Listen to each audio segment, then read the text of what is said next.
Hey guys, and welcome to episode 3. So today, we're going to get working on a windmill project, but I wanted to come on here ahead of time and let you know that the game audio is a little messed up. I don't know why it didn't record my game audio, but I think I figured it out, and so bear with it. I'll have some background noise going on for you.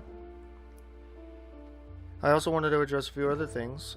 We're on the newest version of Minecraft, and I mean that by we're on the PS5 version. Apparently, we've been playing on the PS4 version. So our render distance has been increased slightly. Our FPS, I think, has gone up a little bit. So the game should run a little bit smoother. I hope that translates over to YouTube well. I also wanted to say thank you for the comments in the last video. We are going to address our audio issues and upgrade them as we go, so thank you. But in this video, I need you guys to comment below names for the town. I need a new name. I'm sick of calling it the settlement. I'm sick of calling it Project X. I'm sick of not knowing what to even call it. So we're going to do a little flyover here with our new render distance. And we're just going to show off what we got so far and a little bit of a spoiler for the episode ahead.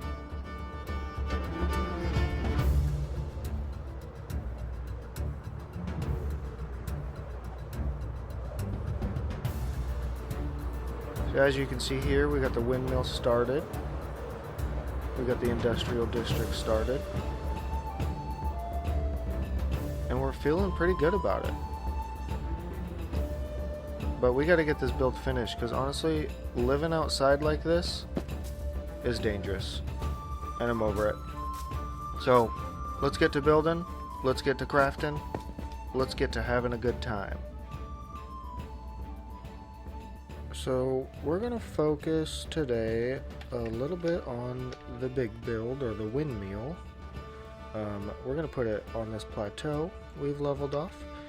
I think we're going to have the windmill tower here, and then we're going to build a little house off to the side. We just want to fill in this space with a really nice view. Again, this path, or this river, is going to be like the entrance, so we want this view to start our village, to get everything centered. So let's get to building the base to that. We're going to be using this color palette here. Brown mushroom blocks, prismarine on top. So we got like a green, blue, a brown. We're going to use oak as a framing, so I like the yellow. Goes well with the brown. And then we got the gray as a base.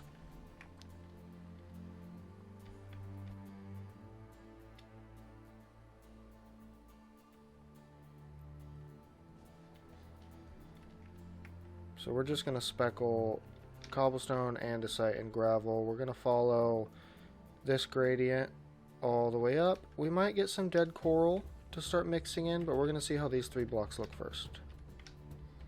So we finished the first layer here of the base of the windmill. We did a texturing of andesite, gravel, and cobble.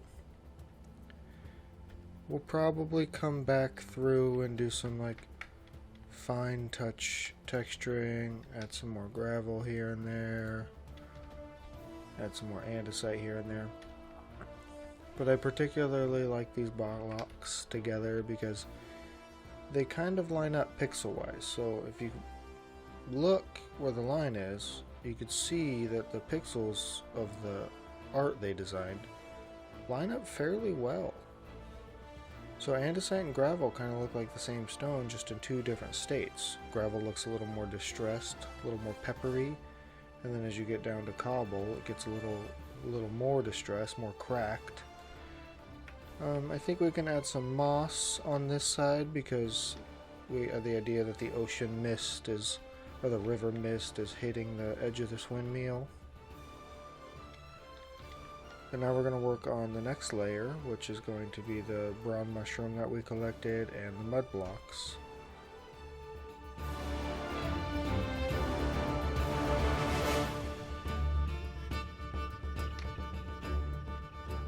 So we're looking at a trust the process situation. I'm enjoying how this is coming out. Right now it looks a little silly, I think. But once we get the next layer on and then the roof on, I think it's going to look good. We're also going to connect a large house right here.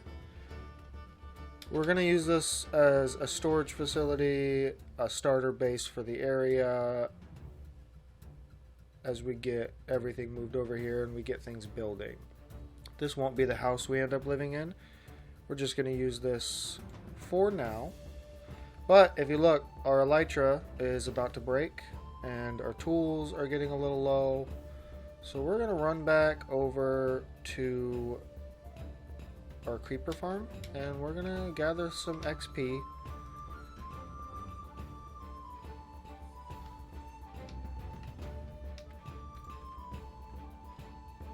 There's not much to it.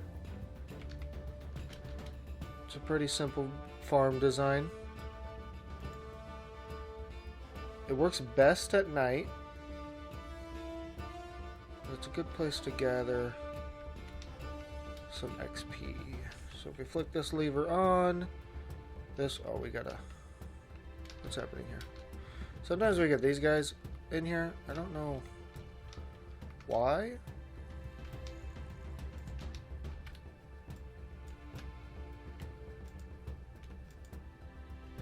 There we go.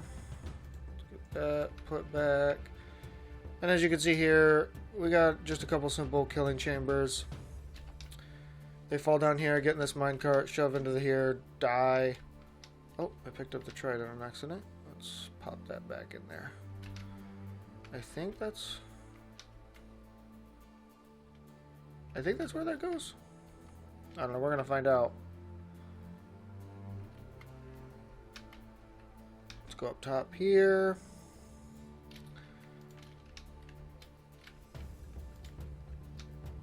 And like I said, this works best at night. I need a roof over this because the light level for this is too high. So I'm going to come back when it's nighttime and we're going to see the rates of this thing. And if those tridents down there are in the correct spots, because they weren't moving, which they need to move in order to kill the mobs. Alright, as you can see, the farm is working. Creepers are falling. Oh, they're definitely dying. So you can see they come in here. The trident gets them because the honey block isn't a full block. Once they die, all the XP and items collect into this suit. All the items get sorted into this sorter. As you can see, I'm pretty stocked on gunpowder. But if we stand up here, all the XP also comes up this water column and collects in our system. So I haven't been over here in a while. This is not the most efficient XP farm.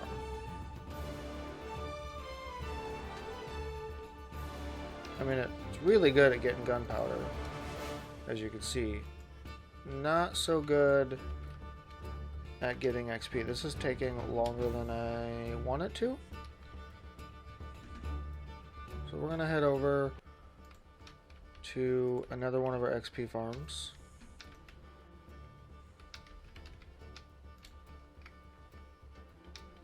Yeah, so if we come in here, we could refill on some golden apples anyway. Turn the flicker on, turn the trident killers on. I think I've shown this on camera. This thing is just stupid efficient.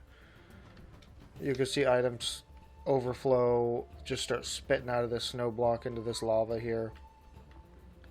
Yeah, there they go. I got too many items. Rotten flesh for days. Gold slowly building up, but I use gold often, so we're going to make some more apples here. Blocks. Blocks, apples. As you can see, use a lot of gold, but I think it's fun eating nothing but golden apples. They really help with regeneration too. Bedrock Edition has some of the worst regeneration I've seen. Like Java, it's so quick.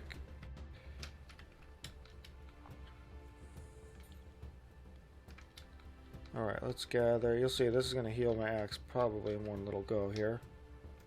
So open that door. Yeah, look at it. You can see quick mending.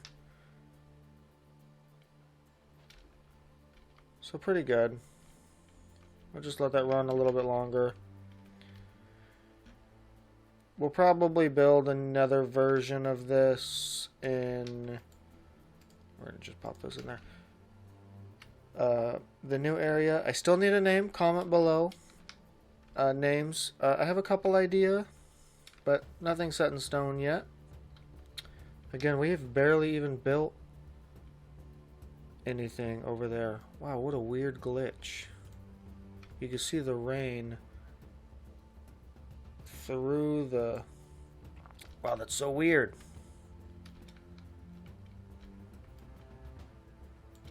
Hey Mojang, what is that? Is it even raining outside? It's gotta be, right? Yeah.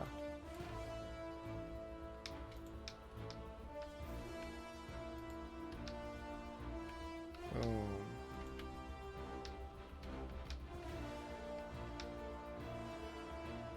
Alright, very good. We'll turn the portal off. As you can see up there, the portal's off. Tridents will finish killing these guys. We'll gather the last of that XP. If you don't watch Etho's lab, you can go check his survival world out. He built a wind charge launcher, and he showed a simplified version of it, which is this. If you catch a wind charge mid-flight with a piston, you can hold it in a stasis. If you shoot it through a cobweb, it slows it down enough where the piston has time to catch it. We'll stand on top of the snow block because we want the wind charge to actually, when it shoots, hit underneath our feet because we want to launch up. He also showed this off on Hermitcraft, but a very advanced version of it that launches you horizontally. But if you go watch his survival world, he shows you kind of how he learned that process. Alright, let's launch. I'm also going to cut to some footage of all of us messing around with that.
Alright guys, so we gotta address a couple things in the previous clips. I kept saying that the next layer was gonna be this mushroom and mud combo, when in fact it is not. I changed the design to be this stripped oak and mushroom stem design.